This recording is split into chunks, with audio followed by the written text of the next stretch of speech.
livro em áudio projetado por Cristiane Batista, grata. Representação mítica, trágica e psicanalítica. O teatro, representação subjetiva e representação estrutural.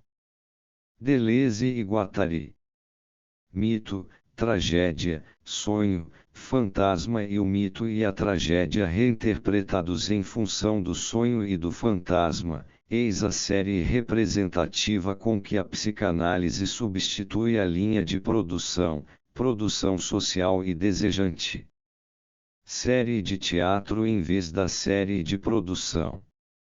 Mas, justamente, porque a representação devinda subjetiva toma esta forma teatral, há um liame misterioso entre a psicanálise e o teatro. Conhece-se a resposta eminentemente moderna de certos autores mais recentes: o teatro destaca a estrutura finita da representação subjetiva infinita.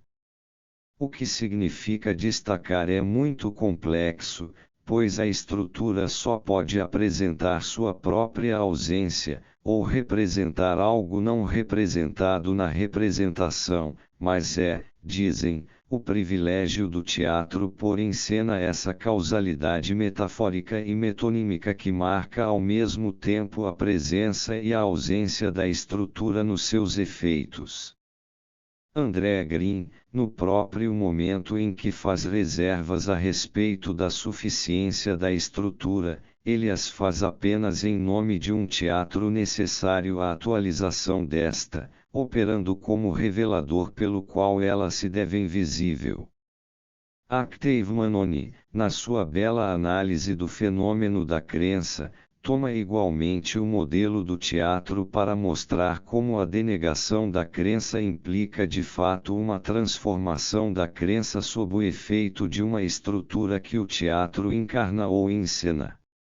Devemos compreender que a representação, quando deixa de ser objetiva, quando devém subjetiva infinita, isto é, imaginária, perde efetivamente toda a consciência, a menos que remeta a uma estrutura que determina tanto o lugar e as funções do sujeito da representação, dos objetos representados como imagens, quanto as relações formais entre eles todos. Então, simbólico já não mais designa a relação da representação com uma objetividade como elemento, mas os elementos últimos da representação subjetiva, puros significantes, puros representantes não representados donde decorrem ao mesmo tempo os sujeitos, os objetos e suas relações. Assim, a estrutura designa o inconsciente da representação subjetiva. A série desta representação apresenta-se agora desta maneira: representação subjetiva infinita, imaginário, representação teatral, representação estrutural. Ora, precisamente porque se supõe que o teatro ensine a estrutura latente e encarne seus elementos e relações, deduz-se que ele está apto a revelar a universalidade dessa estrutura, inclusive nas representações objetivas que ele recupera e reinterpreta em função dos representantes ou catos, das suas migrações e relações variáveis. Reúnem-se, retomam-se todas as crenças em nome de uma estrutura do inconsciente, somos ainda piedosos. Por toda parte o grande jogo do significante simbólico que se encarna nos significados do imaginário Édipo como metáfora universal. Porque o teatro. Como é estranho esse inconsciente de teatro e de papelão. O teatro tomado como modelo da produção. Até em Althusser se assiste à seguinte operação: descoberta da produção social como máquina ou maquinaria, irredutível ao mundo da representação objetiva, Vorstellung, mas, logo em seguida, redução da máquina à estrutura, identificação da produção com uma representação estrutural e teatral, Darstellung.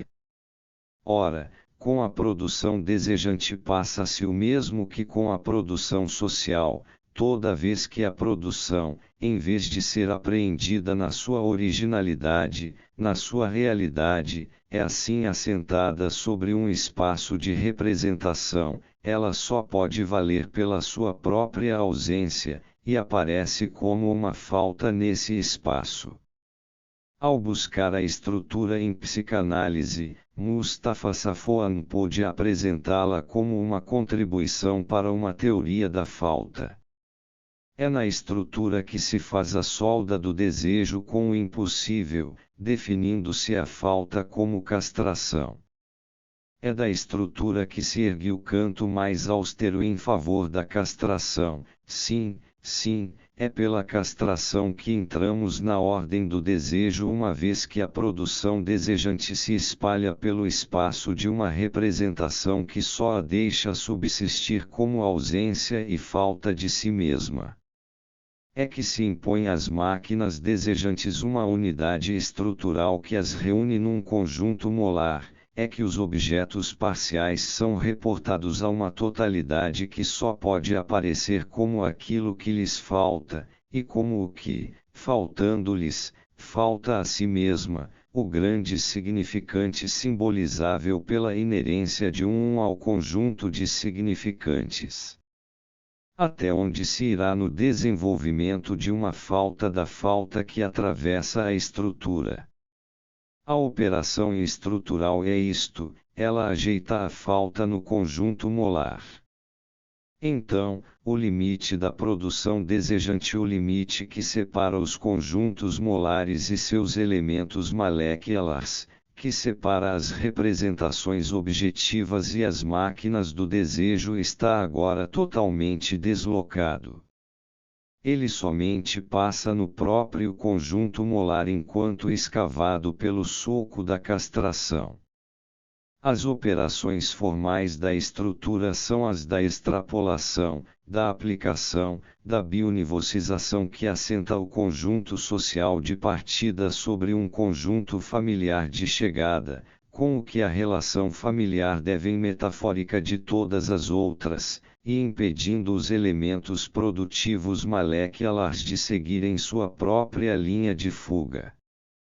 Quando Green busca as razões que fundam a afinidade da psicanálise com a representação teatral e com a estrutura que esta torna visível, ele assinala duas particularmente surpreendentes, que o teatro eleva a relação familiar ao estado de relação estrutural metafórica universal, donde decorrem o jogo e o lugar imaginários das pessoas, e, inversamente, que o teatro expulsa para os bastidores o jogo e o funcionamento das máquinas, atrás de um limite que devem intransponível, exatamente como no fantasma, as máquinas estão aí, mas atrás do muro.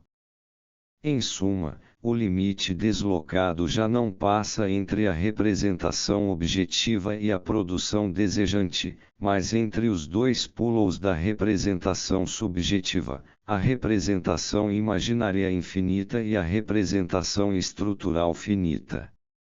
Assim, é possível opor esses dois aspectos, as variações imaginárias que tendem para a noite do indeterminado ou do indiferenciado, e o invariante simbólico que traça a via das diferenciações, é a mesma coisa que se encontra de um lado e de outro, segundo uma regra de relação inversa, ou de double bind. Toda a produção é levada ao duplo impasse da representação subjetiva. Pode-se sempre remeter Édipo ao imaginário, mas ele é reencontrado mais forte e mais inteiro, mais faltante e triunfante justamente porque ele falta, é reencontrado inteiro na castração simbólica. E certamente a estrutura não nos propicia meio algum para escapar ao familismo, ao contrário, ela estrangula, ela dá à família um valor metafórico universal no próprio momento que esta perdeu seus valores literais e objetivos. A psicanálise confessa sua ambição: substituir a família desfalecida, substituir o leito familiar em ruínas pelo divã psicanalítico, fazer com que a situação analítica seja incestuosa em sua essência, que seja prova e garantia de si mesma e que valha pela realidade. Afinal de contas, é disso mesmo que se trata, como mostra Actave Manoni. Como pode a crença persistir após o repúdio? Como podemos continuar piedosos? Repudiamos e perdemos todas as nossas crenças que passavam pelas representações objetivas. A terra está morta, o deserto cresce, o velho pai está morto, o pai territorial, e também o filho, o Édipo déspota.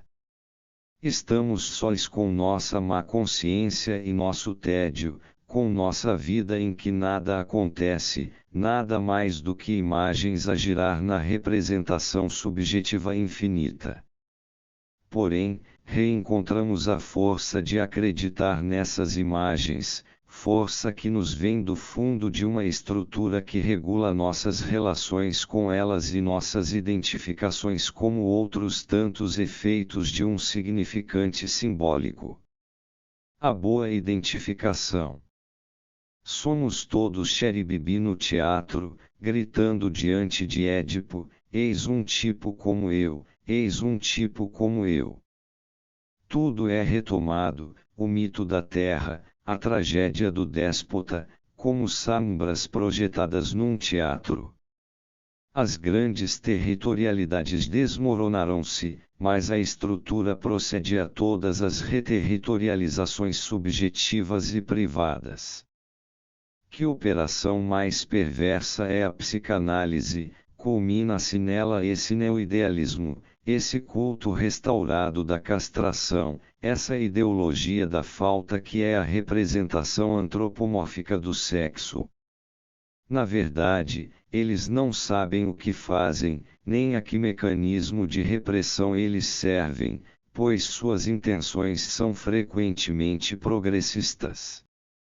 Mas ninguém hoje pode entrar no consultório de um analista sem saber pelo menos que tudo já está de antemão representado: Édipo e a castração, o imaginário e o simbólico, a grande lição da insuficiência de ser ou da renúncia. A psicanálise como Gadita, Édipo como reterritorialização, como replantio do homem moderno sobre o rochedo da castração. Lacan traçara uma via totalmente distinta.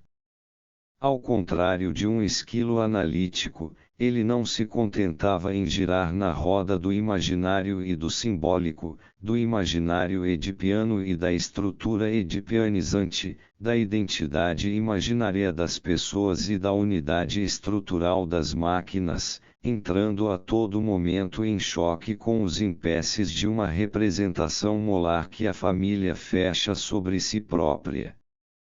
Para que serve passar do dual imaginário à relação A3, ou A4, simbólica, se esta é biunivocizante, ao passo que aquela é biunivocizada? Enquanto objetos parciais, as máquinas desejantes sofrem duas totalizações: uma, quando o socius lhes confere uma unidade estrutural sob um significante simbólico que age como ausência e falta num conjunto de partida; outra, quando a família lhes impõe uma unidade pessoal com significados imaginários que distribuem, que vacuolizam a falta num conjunto de chegada. São dois raptos de máquinas, pois, enquanto a estrutura lhes aplica sua articulação, os pais lhes põem seus dedos. Remontar das imagens à estrutura seria de pouco alcance, e não nos faria sair da representação se a estrutura não tivesse um avesso, que é como que a produção real do desejo.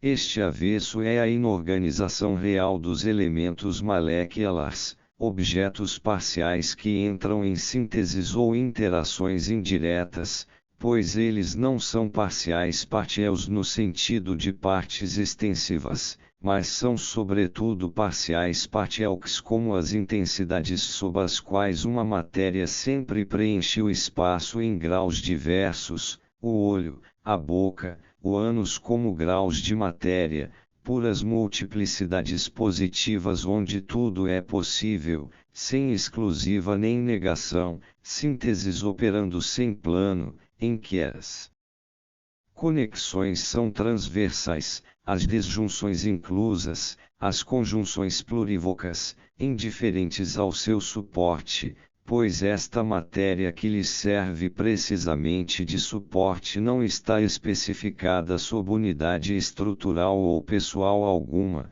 mas aparece como o corpo sem órgãos que preenche o espaço toda vez que uma intensidade o preenche, signos do desejo que compõem uma cadeia significante mas que em si mesmos não são significantes, que respondem, não às regras de um jogo de xadrez linguístico, mas às extrações de um jogo de loto, das quais sai ora uma palavra, ora um desenho, ora uma coisa ou um pedaço de coisa, só dependendo uns dos outros pela ordem das extrações ao acaso, só se mantendo em conjunto pela ausência de liame, ligações não localizáveis, e cujo único estatuto é o de serem elementos dispersos de máquinas desejantes também dispersadas.